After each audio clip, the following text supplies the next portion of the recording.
How's it going, man? All right, so I'm going through your test review, the one you just emailed me about, and I'm looking at question 5, where question 5, the polynomial can be factored as a plus 9 times a plus 2.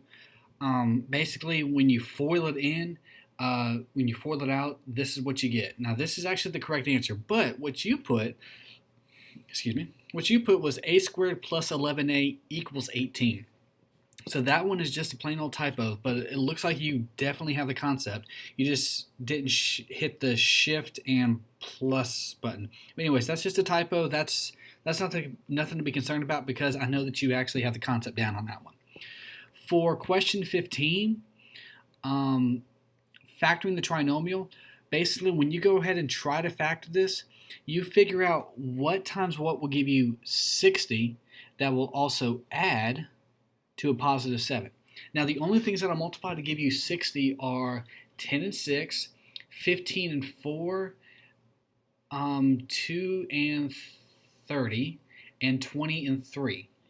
None of those multiples, none of those patterns will actually add up to a positive 7. So if that's the case, then in this case, your trinomial is non-factorable. You cannot factor it. For question 16, now this one is r squared plus 36. Now for this one, r squared plus 36, meaning you have a sum of two squares, not a difference. Now if you have a sum of two squares are always prime. You can never factor those guys. So yeah, anytime you have a sum of two perfect squares, automatically non-factorable, it's always going to be prime. For question 19, let's see here. Okay. Like I said on the previous question, you have the general concept. It looks like you just forgot to put an x in between the 3 and the parentheses. And it's just because each one of these terms have at least an x in common, so you can just yank out another x. But like I said, it looks like you have the general concept. You just forgot to put an x in between the 3 and that x plus 2 right there. For question 20, let's see here. What you got? Question 20, looks like you just put a 6 instead of a 5. So basically 5y plus 30, each one of those terms are both divisible by 5. So 5 divided by 5, that's where that 1y comes from. And then 30 divided by 5, that's where that 6 comes from. Because you yank out a 5 as the greatest common factor, and what you have left over is a y, 1y, plus 6. And that's where that comes from.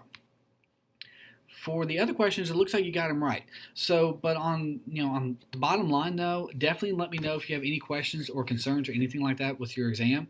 An 80.77 is not a bad grade, okay? But it looks like it was just typos for your exam, and that does happen. So, but just be careful whenever you're typing your problems in and typing your answers in. Definitely don't want to make those little tiny mistakes. But I don't mind going in and taking a look at those problems because I want to make sure you have the general concept down, you have the general idea down. So yeah, like I said, Joe, let me know if you have any questions. No need to be frustrated, no need to be concerned. I got you back, man, all right? All right, see you later, man.